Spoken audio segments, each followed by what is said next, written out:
नमस्कार, स्वागत है आपका मनदीप महेंद्र शो में।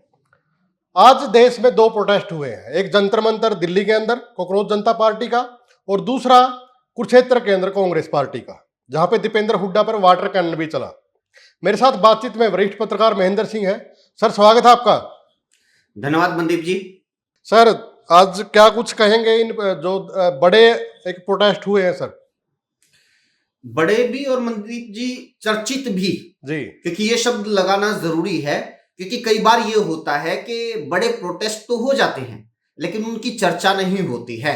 जी, आज जो हुआ उसकी चर्चा हो रही है और इस पूरे के पूरे सिनेरियो को अगर एक सेंटेंस में डिफाइन किया जाए तो कहा जा सकता है कि विपक्ष जाग रहा है, विपक्ष सड़कों पे आ रहा है सरकार को चुनौती देने के लिए, और ऐसे मुद्दे पे चुनौती दे रहा है विपक्ष जहां पर सरकार के पास छिपने के लिए जगह नहीं है। जी, क्योंकि बहुत सारे ऐसे इश्यूज होते हैं जिनमें ना सरकार राष्ट्र, देशभक्ति, हिंदू मुस्लिम इस तरह का कोई ना कोई एंगल लगा के विपक्ष को ही बैकफुट पे धकेल देता था। जी, यहां तक कि सरकार जो महंगाई है, पेट्रोल डीजल के दाम है, इसको भी डिफेंड कर जाती थी कि भी इससे तो विकास हो रहा है, दूसरे वहां पे देखो युद्ध चल रहा है इसकी वजह से हो रहा है। लेकिन ये जो नीट पेपर लीक का और जो सीबीएसई की गलत मार्किंग का जो मुद्दा है मनदीप जी, जी, यहां पर सरकार के पास कोई एक्सक्यूज नहीं है। सरकार ये नहीं कह सकती कि ये तो ना सिर्फ कांग्रेसियों को दिक्कत है, ये तो विपक्षियों को दिक्कत है। असल में ये मुद्दा है ही नहीं, क्योंकि वो मुद्दा है और उन लोगों का मुद्दा है जिसमें शायद एक बहुत बड़ा वर्ग बीजेपी का ही समर्थक हो। उन लोगों का मुद्दा है जिन परिवारों के भीतर शायद बीजेपी की या सरकार की कोई नेगेटिव बातें पहुंचती ही ना हो। ये उन लोगों का मुद्दा है जहां तक विपक्ष अपनी बात को इतने सालों में पहुंचा ही नहीं पाया। जी महेंद्र जी, हम हरियाणा में है तो पहले हरियाणा का जिक्र करते हैं ताकि लोगों को अच्छे तरीके से समझ में आ जाए। तो कुरुक्षेत्र के अंदर जैसे एचपीएससी में मामले चल रहे हैं और बाहर के जो युवा है उनको भर्ती किया जा रहा है, तो उसको लेकर एक बड़ा प्रोटेस्ट किया गया, जहां पे दीपेंद्र हुड्डा पर वाटर कैनन भी चला। तो काफी वीडियो भी आ रही हैं, फोटोज भी आ रही हैं। तो पहले यहाँ की चर्चा करते हैं सर। तो कांग्रेस का सर, जैसे हम पिछली वीडियो में भी जिक्र करते थे, संख्या बड़ी कम रहती थी, लेकिन पहला ऐसा एक बड़ा प्रदर्शन हुआ जहां पे संख्या बड़ी ज्यादा थी। जी, बिल्कुल मनदीप जी, क्योंकि हम जब भी उसके बारे में चर्चा कर रहे थे कि प्रोटेस्ट में संख्या कम रहती है, तब भी हम ये कह रहे थे हाँ, कि अगर दीपेंद्र हुड्डा प्रोटेस्ट में हो तो संख्या अपने आप बढ़ जाती है, भूपेंद्र सिंह हुड्डा प्रोटेस्ट में हो तो संख्या अपने आप बढ़ जाती है, बाकी लोग जो भी प्रोटेस्ट करते तो फॉर्मेलिटी सी हो जाती है। अब जब संख्या ज्यादा हुई, बड़े नेता खुद मोर्चा संभालते हुए मैदान में उतरे, तो यही वजह है मनदीप जी आज पूरे हरियाणा में इस प्रोटेस्ट की चर्चा हो रही है। और वोटर कैनन का आपने जो जिक्र किया, यहां पर यह जिक्र करना भी जरूरी है कि जिस तरह दीपेंद्र हुड्डा के ऊपर वोटर कैनन का निशाना लगाया गया जी, वो घातक हो सकता था। बहुत प्रेशर होता है उसका, चोट लग सकती थी, एक तो सीधे उसकी पावर से भी चोट लग सकती थी और जो बैरिकेडिंग के ऊपर वो चढ़े हुए थे वो गिर सकते थे। और ये बात लगातार चर्चा में है कि ऐसा कहा जा रहा है कि जानबूझ के निशाना बनाया गया। हाँ, उनके समर्थक ये सोशल मीडिया पे लिख रहे हैं ऐसी बातें। मनदीप जी, ये होता है प्रोटेस्ट में कि वोटर कैनन का इस्तेमाल तो होता है, लेकिन पुलिस ये कोशिश करती है कि बड़े नेताओं को उससे बचा के रखा जाए, बड़े नेताओं पे कुछ इस तरह का कोई प्रहार ना हो जाए जिससे चोट लग जाए। उससे क्या होता है कि प्रशासन की ज्यादा आलोचना होती है, सरकार ज्यादा घेरे में आती है। तो ये वहां पर देखने को मिला है और ये निंदनीय है।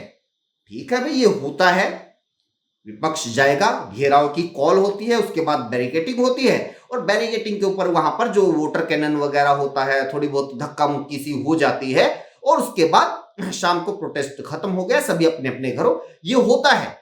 लेकिन आप अगर ये कोशिश करोगे कि आप किसी बड़े नेता को इस तरह से निशाना बनाओगे और इस तरह से चोट पहुंचाने की कोशिश करोगे तो ये निंदनीय है, ये गलत है। क्योंकि वो कोई ऐसा गुनाह नहीं कर रहे थे, वो बिल्कुल ऐसा जेन्युइन मुद्दे को लेकर प्रोटेस्ट कर रहे थे। दो मुद्दे थे यहां पर जी, एक तो नीट पेपर लीक का, असल में तो तीन मुद्दे, एक सीबीएसई का और यहां पर एक हरियाणा का मुद्दा अलग से जुड़ जाता है। एचपीएससी की भर्तियों पे जो सवाल उठ रहे हैं, हरियाणा से ज्यादा अन्य राज्य के लोगों को जो भर्ती किया जा रहा है, इन तमाम आरोपों को लेकर नीट पेपर लीक को लेकर धर्मेंद्र प्रधान का इस्तीफा मांगा जा रहा है और हरियाणा में एचपीएससी के चेयरमैन का इस्तीफा मांगा जा रहा है। जी जी, लेकिन इस तरह से जैसे लगातार लोगों के अंदर भी चर्चाएं हैं, सोशल मीडिया पे भी है, और खुद दीपेंद्र हुड्डा ने एक ट्वीट भी किया है। उन्होंने आज लिखा है कि कुरुक्षेत्र में जब हजारों युवा नीट सीबीएसई परीक्षाओं में पेपर लीक गड़बड़ियों और एचपीएससी में बाहरी उम्मीदवारों के चयन के विरोध प्रदर्शन कर रहे थे, तब हम पर भारी पुलिस बल का प्रयोग किया गया। आश्चर्य की बात यह है कि प्रदर्शन में ऊपर से आदेश थे कि वाटर कैनन का निशाना खासतौर पर दीपेंद्र हुड्डा को बनाया। ये चीजें आ रही है, तो क्या सच में ही ऐसा हुआ है? क्या सरकार ने जानबूझ के ऐसा किया है? जी, वो तस्वीरों में दिख रहा है मनदीप जी, वो तस्वीरों में दिख रहा है, क्योंकि आप देखिएगा ना, प्रोटेस्ट वगैरह होते हैं, जहां कुछ बड़े नेता होते हैं ना, ये होता है प्रोटेस्ट के अंदर, है ना, प्रशासन की एक अपनी सी समझ होती है कि भी यहां तक तो हम प्रोटेस्टर्स को आने देंगे, इतना बल प्रयोग करेंगे, इतने बल प्रयोग से ये लोग रुक जाएंगे।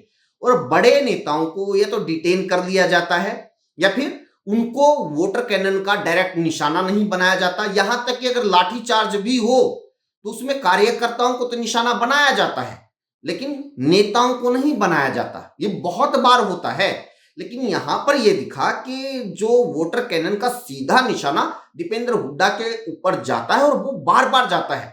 वो गिरने को होते हैं, लेकिन वो आगे से भी उनके कार्यकर्ताओं ने हाथ पकड़ा हुआ था और पीछे से भी उनको सपोर्ट दी हुई थी, तो वो गिरे नहीं इस वजह से। तो ये तो देखने को मिला। लेकिन जो भी है मनदीप जी, ये जो तस्वीरें हैं, इसकी वजह से ये प्रोटेस्ट चर्चा का विषय बना है। इसकी वजह से ये प्रोटेस्ट का जो मकसद था, एक जो संदेश देना होता है जनता के बीच में, वो मकसद कामयाब रहा। तो सरकार पे कुछ असर पड़ेगा सर? सरकार गंभीरता से लेगी ऐसे जो प्रोटेस्ट हो रहे हैं सर? मनदीप जी, मुझे नहीं लगता, क्योंकि सरकार का एक है ना अघोषित सा रूल है। एक राजनाथ सिंह ने तो असल में घोषित ही कर दिया था कि ये बीजेपी की सरकार है, यूपीए सरकार में इस्तीफे होते थे, इस सरकार में इस्तीफे नहीं होते। तो ये घोषित सा रूल है ये इस सरकार का। तो कम से कम कोशिश सरकार की यही रहेगी कि भी शिक्षा मंत्री का इस्तीफा ना लिया जाए और विपक्ष को इसका क्रेडिट ना लेने दिया जाए, तो ये तो रहेगा। लेकिन विपक्ष ने एक चीज तो दिखा दी है एक वर्ग को, जिस वर्ग से कनेक्ट नहीं कर पा रहा था विपक्ष, के भाई हम आपके साथ हैं, हम आपका मुद्दा उठा रहे हैं। और मैं जो कह रहा था कि जो दीपेंद्र हुड्डा की जो आज हाजिरी थी मनदीप जी, जिस तरह से उनके ऊपर वोटर कैनन का निशाना लगाया गया, उससे ये न्यूज बन गई, ये राष्ट्रीय स्तर की न्यूज बन गई। अब यहां से एक संदेश कांग्रेस नेतृत्व को जाता है। पिछले कुछ दिनों से आप देख रहे होंगे कि एनएसयूआई और यूथ कांग्रेस ठीक ठाक प्रोटेस्ट कर रहे हैं पूरे प्रदेश में, पूरे देश में अलग अलग जगहों पे प्रोटेस्ट हो रहे हैं, लेकिन वो है ना इतना ज्यादा चर्चा का विषय, इतना ज्यादा खबरों में नहीं आ पा रहा है। लेकिन अगर आप देखिएगा, अगर इस प्रोटेस्ट का नेतृत्व राहुल गांधी करे कहीं जाकर, इस प्रोटेस्ट का नेतृत्व प्रियंका गांधी करे कहीं जाकर, तो वो चर्चा का विषय बनेगा, मीडिया को खबर बनानी पड़ेगी। तो ये दीपेंद्र हुड्डा की हाजिरी से ये हाईकमान को ये सीख लेनी चाहिए कि भी बड़े नेता आगे आएंगे तो फिर आपका जो चाहते हो, जो संदेश देना चाहते हो, तो ही वो संदेश जाएगा। इसका अगर आप दीपेंद्र हुड्डा से एग्जाम्पल नहीं लेना चाहते तो मोदी का एग्जाम्पल ले लीजिए मनदीप जी। कई बार क्या होता है कि आप देखेंगे कि बहुत सारे लोग इस बात की आलोचना करते हैं कि भी यो काम भी मोदी ने बोलने की जरूरत थी, यो काम भी मोदी ने करने की जरूरत थी, ट्रेन को झंडी दिखाने की मोदी को क्या जरूरत थी, ये भी किसी भी मुद्दे के परीक्षा पे चर्चा करने की मोदी को क्या जरूरत है, ये तो धर्मेंद्र प्रधान करेंगे क्योंकि शिक्षा मंत्री तो वो हैं। लगभग हर मुद्दे के ऊपर मोदी खुद आगे आते हैं, खुद आगे आके बोलते हैं। उनकी वजह पता है क्या है? उसकी वजह यह है कि अगर मैं बोलूंगा तो फिर इसकी न्यूज बड़ी बनेगी जी, इसकी कवरेज ज्यादा होगी। मीडिया वैसे तो बीजेपी की तमाम चीजों को कवरेज करती है, लेकिन मोदी की बात को जितनी शिद्दत से करती है वो धर्मेंद्र प्रधान या एस जयशंकर की बात को उतनी प्रमुखता से या उतनी शिद्दत से नहीं दिखाएगी ना।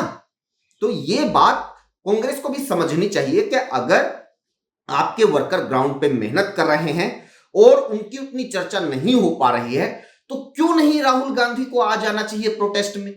क्यों नहीं हर जगह जाके उनको भी उसको लीड करना चाहिए? अब गुरुग्राम में वो आए थे रैली में, तो किसी न किसी प्रोटेस्ट में भी आ जाते। तो ये नेता की तरफ से एक संदेश देना चाहिए।